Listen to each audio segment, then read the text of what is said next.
If P and Q are co-primes, then P square and Q square are. भाई P और Q क्या है? Co-prime है. Co-prime पता है क्या होते हैं? What are co-primes? जिनके आपस में कोई भी कॉमन फैक्टर नहीं होते. Like 4 and 9. इसके फैक्टर क्या है? 2 2 जा 4. इसके फैक्टर क्या है? 3 3 जा 9. कुछ भी कॉमन नहीं है. इसका मुझे स्क्वायर करना है तो ये कितने हो जाएंगे? 16 एंड 9 9 जा 81.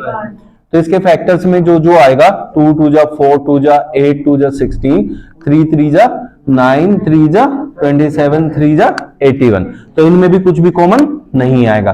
P एंड Q कोप्राइम है तो P square and Q square भी कोप्राइम ही होंगे. सेकंड क्वेश्चन में कह रहा है P and Q are coprimes then HCF of P and Q will B.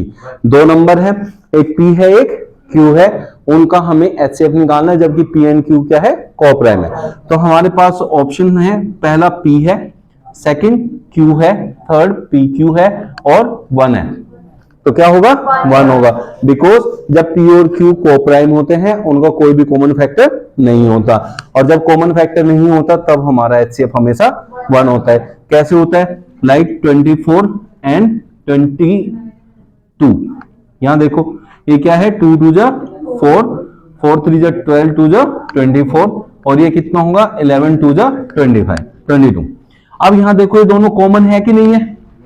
ये कॉमन है तो ये कोप्राइम नहीं है, लेकिन इन सब के साथ 1 की मल्टीप्लाई भी होती है. अब इनकी जगह अगर हमने 25 और 9 ले लिया, इसके फैक्टर्स क्या है? 5 इंटू 5 इंटू 1 3 इंटू 3 इंटू 1. इनमें कॉमन था तो कोप्राइम नहीं थे. ये है कोप्राइम जिनमें कोई भी फैक्टर कॉमन नहीं है, तो 1 सबकी मल्टीप्लाई में होता है और HCF वो होता है जो दोनों के साथ हो, तो इसलिए HCF 1 होता है. तो कोई भी कोप्राइम नंबर्स है उनका HCF हमेशा 1 होता है. समझ में आ गया? अब अगर इनका एलसीएम फाइंड आउट करना हो तब क्या होता है? तब दोनों की मल्टीप्लाई होती है, मल्टीप्लाई करके एलसीएम आता है. HCF 1 एलसीएम दोनों की मल्टीप्लीकेशन. देखो उसने कहा LCM of A and 18 is 36 and HCF of A and 18 is 2.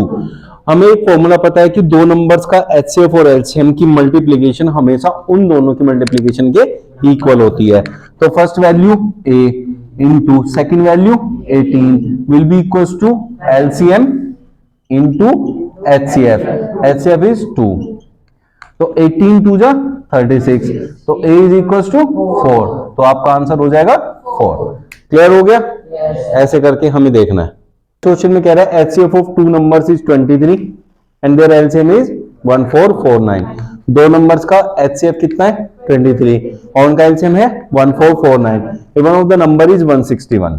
One of the number is 160. Let it be A. हमें पता है A और second number B is equal to LCM into HCF होता है. A कितना है हमारा? One of the number is 23 है ना? HCF 161 into second number. LCM कितना है हमारा? 1449 इंटू 23. ठीक है.